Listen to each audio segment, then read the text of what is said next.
Thank you for stating the obvious. Coming up next on Pastor Bob's Coffee Break.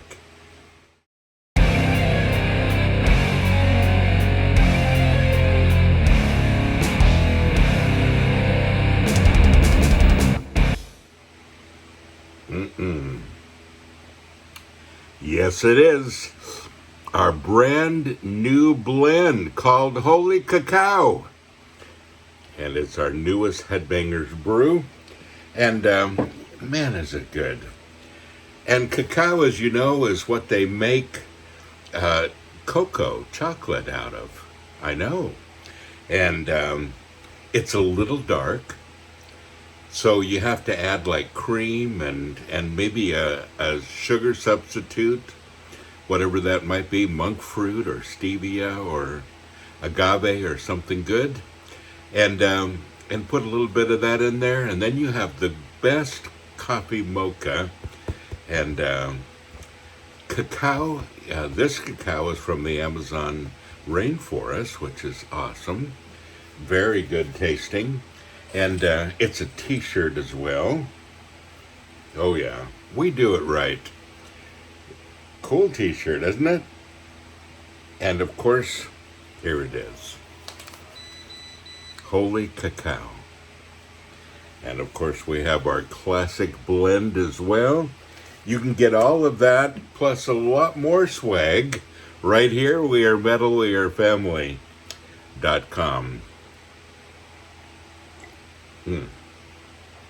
It's good tasting stuff. So anyway, here's the question for today. Dear Pastor Bob, I enjoy watching your podcasts, but I do have a big concern.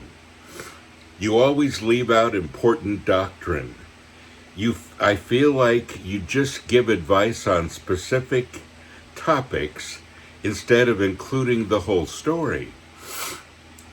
When you talk about things, you need to make sure it's complete doctrine and you have all the angles covered.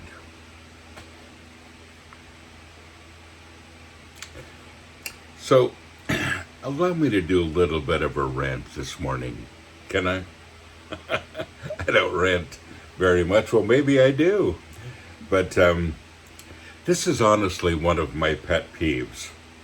You know, I call them keyboard warriors.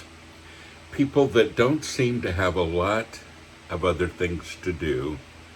And so they're keyboard warriors. And I get them all the time correcting something that I've said with the obvious. And people that get upset with what I didn't say. So I don't have hours. I have minutes.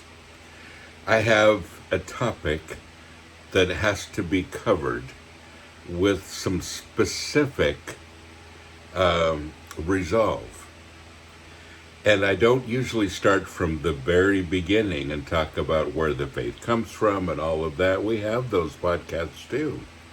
But I have to assume that if you're watching this podcast, that you watch more than one of them. And most of you, honestly, have been watching for a while. So you get the whole thing. And I create the whole picture, but not an individual podcast, but with the whole thing. We talk about everything. We lay all the foundations. But I don't have hours to go through all the doctrine to get to that place. So consistently, people are leaving those messages. Our keyboard warriors are leaving those messages telling me, well, you should have said this, you should have said this, and that's not true completely because this is true. Things that are really obvious. And I don't feel like I need to repeat every single time I do a podcast. So you have to assume that there's a foundation that I'm presenting from. Now, critical thinking is not a bad thing. You need to check things out and make sure that they're correct. But critical thinking to the point of, becoming upset because of what wasn't said when it's actually the obvious is a little over the edge. And it really falls into the category of, keyboard warriors. Don't be a keyboard warrior. Instead, become a student. You might learn something. And it's important, folks, that we don't wipe things out by doing that. There are days, and I have to be honest with you, there are days when I become so weary of it, and I get so much criticism and so many harsh words that I just don't feel like podcasting that day. It digs in your heart a little bit. And I have taken a few days off, and usually when you see me missing a day, it's usually for that reason. I have to kind of regroup and get going again, and, little stabs that you think are little stabs and correcting me get kind of deep. Now, am I beyond correction? No. But a lot of these things are just such minute things. They're stating the obvious. And they are, and again, I can't repeat every single thing, that it becomes difficult for any of us who podcast and who teach. So why do I bring this up? Because, folks, I think we can do one of two things when we listen. We can listen to what's being said instead of listening with, ready to pounce and write something, or we might learn something. Now, there's a balance here, and I understand the balance. But I think you understand what I'm saying as well. I'd love to turn to some scripture, and let's go to James chapter 5 and verse 9. And it says, "Do not complain against one another, believers, so that you will not be judged for it. Look, the judge is standing right at the door." Let's go to the Message commentary. It says, "Friends, don't complain about each other. A far greater complaint could be lodged against you, The judge is standing right around the corner." You see the point?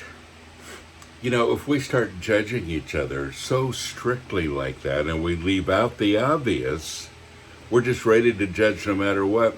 There are some people that I know when they comment, they're going to have something negative to say every single time. And I read those comments, and when I see a name, I think, okay, here we go. Always something negative, always something correcting. Either that, or they're emphatically stating once again what I just said and trying to improve on it. And, I love discussion, by the way. I do. I love it when you discuss things. And I honestly love it when you disagree with me. But this is something else. When we're stating the obvious, and we're just stating it because there's almost nothing else to write, see, that's a little different. Socratic discussion is something else, where you add to the discussion. You might bring up another point, and you do it in a positive way, and you add to the discussion and the fullness of that discussion. That's great. So I don't want you to be afraid to discuss. I don't want you to be afraid to leave your comments. I love your comments, and I read every one of them. But let's not be keyboard warriors. Let's not judge in that way. Let's add to the discussion. All right. And folks, don't forget, you are blessed. So go and be a blessing.